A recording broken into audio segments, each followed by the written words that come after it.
이 새벽 우리에게 주신 하나님 말씀은 디도서 3장 1절에서 7절까지의 말씀입니다. 디도서 3장 1절에서 7절까지의 말씀입니다.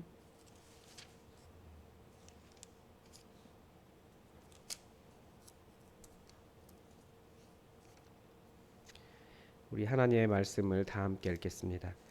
신약성경 349면의 디도서 3장 1절에서 7절까지입니다. 같이 읽겠습니다. 너는 그들로 하여금 통치자들과 권세 잡은 자들에게 복종하며 순종하며 모든 선한 일 행하기를 준비하게 하며 아무도 비방하지 말며 다투지 말며 관용하며 범사의 온유함을 모든 사람에게 나타낼 것을 기억하게 하라.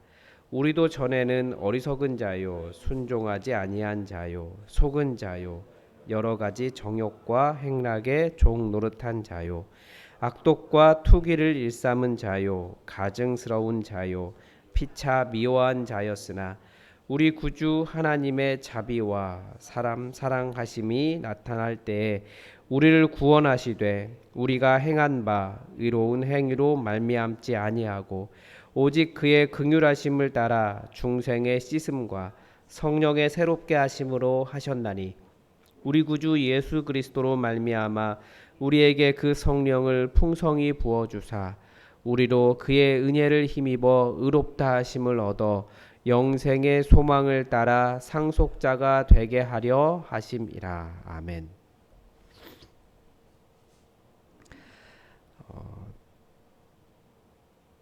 세상이 참 교회로부터 여러 가지 말이 많죠. 말이 많은 말을 듣죠. 욕을 듣습니다.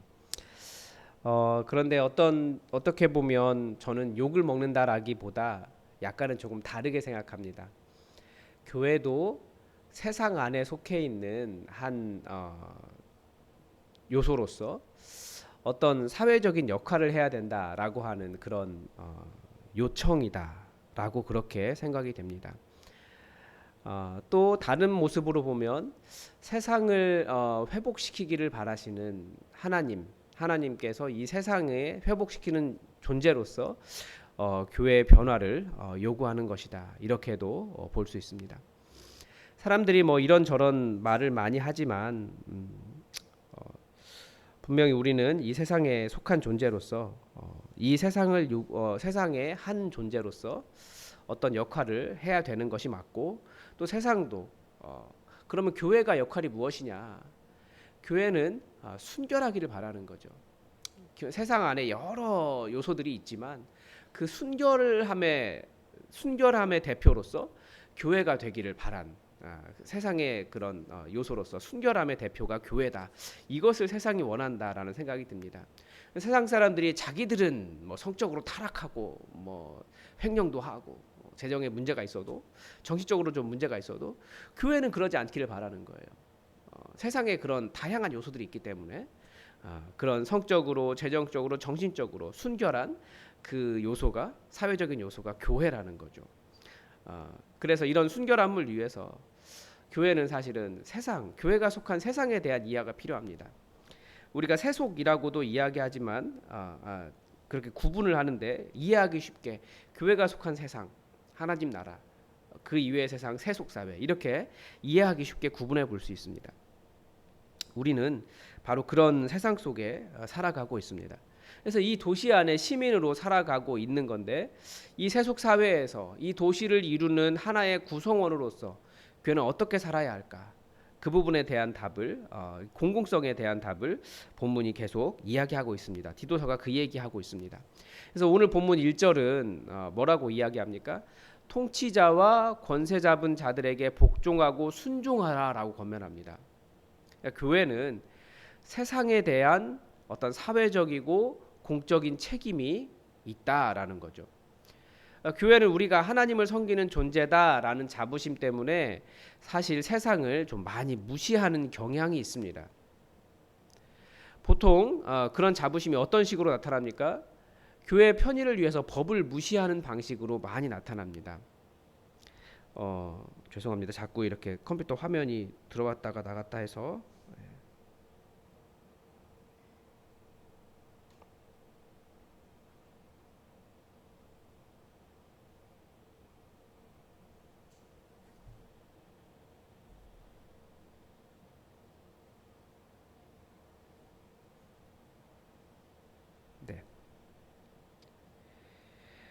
교회는 제가 이제 그런 경우를 본 적이 있어요. 정말 본인이 이제 목회자이신데 내가 하나님의 종이다, 하나님의 사자다. 이게 굉장히 그 프라이드가 강하신 분이셨어요. 근데 문제는 뭐냐면 그분은 그래서 법을 정말 무시하고 사셨어요. 꼭 교회 근처에 오셔도, 그러니까 제가 있던 교회에 이렇게 오시면 이면도로에 거의 한가운데 차를 주차를 해놓으세요. 그러면 이제 그분 때문에 차가 운행이 안 되는 거죠. 근데 빼라고 얘기해도 뭐 전혀 듣질 않으세요. 그분 할 일 다 보시고 내가 교회 옆에 주차했다고, 내가 목사인데, 아니 그럴 때는 목사 얘기 하지 않으셨어야 되는데, 그래서 그 지역 교회를 어렵게 하는 그런 분이 계셨습니다.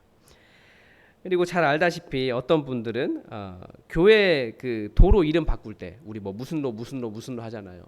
그럼 교회 이름으로 그 교회 그 길을 바꾸려고 한 거죠. 굉장히 그건 높은 생각이에요. 우리로 말하면 이 지역 그 뭐 이 길을 예수품한 일로 뭐 이렇게 바꾸려고 하는 그런 생각까지도 합니다.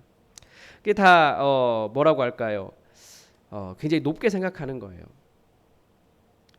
그리고 제가 또 아는 어떤 큰 교회, 지방에 있는 교회는 교회 옆에 있는 시유지, 그걸 교회 주차장으로 개발을 해서 사용했습니다. 그러니까 땅을 파고 거길 주차장으로 만들고 길을 만들고 그러다가 이제 시 행정 당국과 마찰을 빚었죠.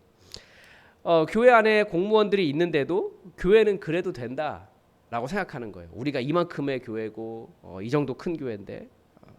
근데 로마서도 그렇고 여기 본문도 그렇고 온 세상에 하나님께서 사회 질서를 위해 세속 권력을 주셨다라고 말씀하십니다. 그러니까 세속 권력이 악한 것만 아니라는 거죠. 하나님께서 주신 부분이 있는 거예요. 물론 악한 권력에 대해서 또 정의로운 목소리를 내야 되는 곳이 교회이기도 합니다. 교회가 세상 권력이 함부로 생명을 함부로 대하고 타락했을 때 정의로 목소리 내는 것, 세상에 또 교회밖에 없어요. 예수님도 그렇게 하셨습니다. 그렇지만 분명히 그리스도인들에게 이 세상의 한 요소로서의 그리스도인 교회로서 비방하지 말고 다투지 말고 관용하고 모든 일에 온유하라라고 말씀하시면서 그런 사회 질서를 잘 지켜가기를 원하고 있습니다. 말씀은 가르쳐 줍니다. 하나님은 폭력의 하나님이 아니시기 때문에 그렇습니다. 그래서 그런 정의와 비폭력의 관점에서 세상 권력이 폭력을 행할 때는 거기에 정의를 이야기할 그런 책임도 있지만, 동시에 사회 질서를 유지하는 곳으로서 순결함의 대표로서 우리는 또 세속 권력을 지켜갈, 세속의 어떤 권력에 대해서 유지할 그런 책임도 우리에게 있다라는 겁니다. 그리고 또다시 우리가 그런 세속 권력, 그 세속 사회에도 우리가 속해 있다라고 하는 것을 다시 한번 생각해 볼 수 있는데, 근데 또 반면에 그 세상은 우리가 떠나온 세상이다 이렇게 가르쳐 줍니다. 3절에 보면 우리도 전에는 이라고 말합니다. 그러니까 우리가 분명히 속해 있는데 그 세상이 전에 있었던 세상이라는 거예요. 우리말에는 우리말 개역 개정 성경에는 번역되지 않았는데 여기에는 왜냐하면이 들어 있어요.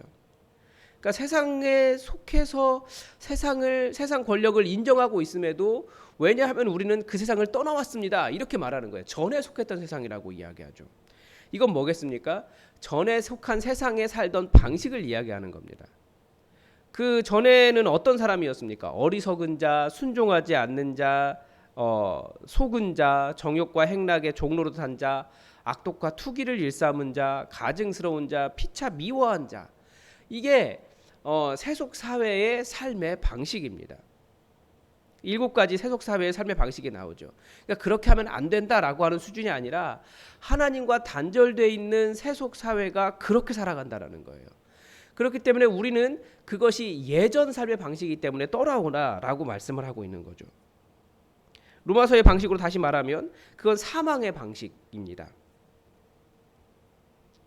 우리는 이제 그런 이전 세상의 삶의 방식을 떠나온 사람들로서 그렇게 살지 않는다라고 가르쳤죠. 4절과 5절은 우리가 이렇게 다른 세상에 속해 있는 이유는 우리 구주 하나님의 자비와 사람 사랑하심이 나타났기 때문이다라고 가르쳐줍니다. 오직 그분의 긍휼하심 때문이다라고 가르쳐줍니다. 그리고 성령님께서 우리를 깨끗하게 하신다라고 가르쳐줍니다. 다시 한번 우리는 여기서 은혜의 복음을 발견하게 되는 거예요. 우리가 구원받은 이유가 무엇입니까? 오직 하나님 아버지께서 우리를 사랑하셨고, 로마서의 표현으로 말하면 우리를 택하셨고, 사람 사랑하심 때문입니다. 우리가 행위가 아니라 예수님 때문에 용서받았고, 또 성령님께서 우리를 깨끗하게 해주십니다. 그러니까 우리의 의로움 때문이 아니라는 거예요. 왜 사람들이 싸웁니까? 왜 세상의 방식들은 계속해서 그렇게 싸우고 속이고 여기서 가르쳐주는 대로 그렇게 잘못된 방식으로 나아갑니까? 정욕을 행하고 다른 것에 종노릇하고 가정스럽고 피차 미워하고 그렇게 살아갑니까? 세상의 방식은 계속해서 무엇인가 행위가 있어야 돼요. 그렇지 않으면 계속 용납받지 않아요. 심지어 자기 자녀조차도 너는 이렇게 하지 않으면 용서할 수 없어. 뭐 밥 주지 않아. 뭐 계속해서 어떤 성적이 되지 않으면 제대로 된 자녀가 아니야. 뭐 그런 식의 메시지를 계속해서 받는 것이 우리 사회예요. 그런데 은혜의 복음은 뭐라고 말합니까? 그것 때문에, 인간의 행위 때문이 아니라 그저 그 하나님의 사랑하심과 그 은혜 때문에, 자비하심 때문에 하나님의 자녀가 되었다. 예수님의 그 일 때문에, 그 은혜 때문에 우리를 깨끗하게 하신다. 이렇게 가르쳐 준다라는 거예요. 그러니까 우리가 사실은 복음 이야기하지만 복음의 방식으로 삶을 살아가고 있지 않다라는 것을 다시 한번 알 수 있는 거죠. 교회가 세상에 문제를 일으키는 이유는 로마서의 진단에 의하면 그리스도인이라고 하는 자부심에서 오는 타인과 세상에 대한 멸시 때문이라고 말할 수 있습니다. 그럼 똑같이 대우받는 거죠. 바리새인들은 자신들의 율법을 복음이라고 이야기했고 이 시대의 복음주의의 대부분은 미국 백인 그리스도인들의 관점입니다. 미국 백인 그리스도인들의 관점은 자본주의예요. 그리고 백인의 우월적 자본주의라고도 이야기할 수 있습니다. 그걸 복음이라고 이야기하고 그것에 맞추지 않으면 쫓아내는 거죠. 그래서 트럼프 같은 사람이 그렇게 지지를 받는 겁니다. 다음 미국 대통령은 트럼프가 또 될 가능성이 있어요. 왜냐하면 그 사람들에게는 그 모습이 복음이기 때문에 그렇습니다. 부자의 백인의. 그런데 많은 사람들이 또 그걸 지지한다라는 거예요. 그런 은혜의 복음은 바로 그런 인간의 자부심, 그 높은 마음 때문에 다른 사람을 이렇게 미워하고 속이고 다른 사람에 대해서 용납하지 못하는 그런 것을 계속해서 경계합니다. 은혜의 복음은 우리를 다 죄인이라고 말하고 다 죄인인데 예수님께서 용납하셨기 때문에 용납받은 자라고 이야기하고 그래서 우리가 다 서로 사랑할 수 있다라고 가르쳐 줍니다.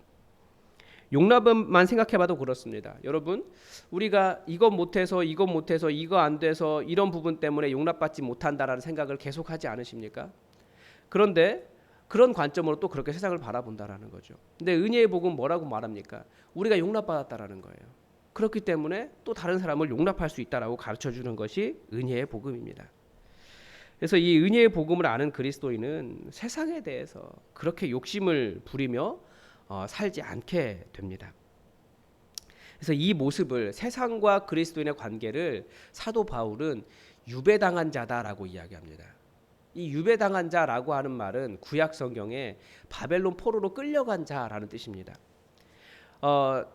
예레미야서 우리가 이제 목요일부터 보게 될 텐데 예레미야 시대에 바벨론 포로로 끌려가기 전에 이스라엘은 두 선지자가 있었습니다. 한 사람은 아주 유명한 우리로 말하면 엄청나게 큰 교회 목사님이에요.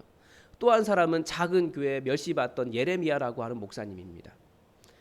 예레미야는 이스라엘 이 큰 교회 목사님은 그 선지자는 바벨론 땅으로 끌려가면 2년 만에 돌아올 것이다라고 예언했습니다. 그러면 끌려간 사람들은 어떻게 할까요? 전혀 그 땅에 적응할 필요가 없었습니다. 그냥 잘 버티다가 2년만 지나면 돌아오면 돼요. 그래서 사람들은 다 버틸 생각을 했어요. 근데 예레미야는 뭐라고 예언했냐면 그 땅에 끌려가거든 그 땅에서 자식도 낳고 자녀를 번성하게 하고 적응해서 직업도 갖고 적응해서 잘 살아라라고 이야기했습니다. 어떤 관점이 맞을까요? 나중에 역사는 예레미야가 진짜 선지자였구나 이렇게 판단했지만 그 당시에는 예레미야를 거짓 선지자라고 이야기했습니다. 우리가 살아가는 땅에 대해서도 사도 바울은 그렇게 이야기하는 거예요. 유배당한 자. 그 땅에 적응해서 자녀도 낳고 잘 살아가라는 거죠. 왜냐하면 우리는 이 땅 속에서 이 땅을 변화시키며 살아가야 되는 사람이기 때문에 그렇습니다. 그래서 그 땅에 적응한 예레미야 말을 따라서 그 땅에 적응한 이스라엘 유배당한 사람들은 거기에서 자녀도 낳고 적응도 하고 그렇지만 적응하면서 그 하나님의 백성으로서의 그런 삶을 유지했습니다. 옷도 다르게 입었고요. 음식도 다르게 먹었고요. 안식일도 지켰고요. 하나님의 백성으로서의 정체성을 그 땅에 적응하면서 살았습니다. 이루었습니다. 그래서 성경도 만들어지고 다시 그들이 이스라엘 땅으로 돌아올 수 있었습니다. 우리 그리스도인들도 그렇게 유배당한 자라고 말하는 이유가 이겁니다. 이 세상에 적응해서 잘 살다는 거예요. 그렇지만 동시에 그리스도인으로서 이 세상과 다른 삶의 방식을 가지고 살아가라라고 하는 뜻으로 유배당한 자라고 이야기한 겁니다. 근데 반대로 지금까지 교회는 세상에 너무나 잘 적응하고 있죠. 오히려 세상이 교회인지 교회가 세상인지 잘 구분이 안 될 정도가 되었습니다. 유배자가 아니라 정복자가 되려고 하는 거죠. 근데 우리가 적용해야 할 것은 세상의 방식이 우리 안에 들어오는 것이 아니라 이 은혜의 방식, 은혜의 복음으로 우리가 다른 사람을 용납하고 나도 용납받았음을 알고 다른 사람을 용납하며 살아가는 겁니다. 그래서 계속해서 너무 강력한 법으로 우리를 너무 이렇게 서로를 재단하지 마십시오. 다른 사람에 대해서 당신은 이것도 못합니다. 저것도 안 돼 있습니다. 이것도 부족합니다. 그렇게 말하는 것은 은혜의 방식이 아닙니다. 너무나 세상에 잘 적응한 거예요. 은혜의 방식은 복음 우리가 받은 그 복음의 은혜로 서로를 용납하는 겁니다. 이것도 안 되는구나. 저것도 안 되는구나. 맞아. 우리가 그런 죄인이야. 그렇게 용납할 수 있는 것이 그리스도인의 공동체라는 거죠. 나도 그렇게 용납받은 사람이야. 그것이 은혜의 방식입니다. 우리가 발을 딛고 사는 세상을 이해하고 여기에서 순종하며 복종하며 살아가지만 우리는 다른 사람들입니다. 그 그리스도인의 삶의 방식 우리가 이해하고 이 은혜가 우리를 지배하기를 바랍니다. 기도하겠습니다. 우리 오늘 하나님의 뜻이 우리에게 이루어지기를 주기도문으로 기도하겠습니다. 하늘에 계신 우리 아버지, 아버지의 이름을 거룩하게 하시며 아버지의 나라가 오게 하시며 아버지의 뜻이 하늘에서와 같이 땅에서도 이루어지게 하소서. 오늘 우리에게 일용할 양식을 주시고 우리가 우리에게 잘못한 사람을 용서하여 준 것 같이 우리 죄를 용서하여 주시고 우리를 시험에 빠지지 않게 하시고 악에서 구하소서. 나라와 권능과 영광이 영원히 아버지의 것입니다. 아멘. 여러분 우리 예수품한 교회가 이 은혜의 복음에 가득 찬 그런 교회 될 수 있도록 여러분 함께 기도해 주십시오. 교회의 모든 시스템이 그런 식으로 움직일 수 있도록 또 기도해 주십시오. 이 더위 또 이 장마 속에서 바깥에서 일하는 우리 성도들을 위해서 여러분 함께 기도해 주십시오. 그리고 이 나라 많이 시끄럽습니다. 나라에 복종하고 권력에 복종하고 순종하라고 했는데 참 그러기가 어려운 상황인 것 같습니다. 여러분 충분히 그렇게 될 수 있을 만큼 이 나라의 지도자들이 국민으로부터 신뢰받을 수 있도록 그렇게 인정받고 지지받고 또 때로는 우리가 순종하는 것도 필요합니다. 이 나라를 위해서도 여러분 함께 기도해 주십시오. 다 함께 기도하겠습니다.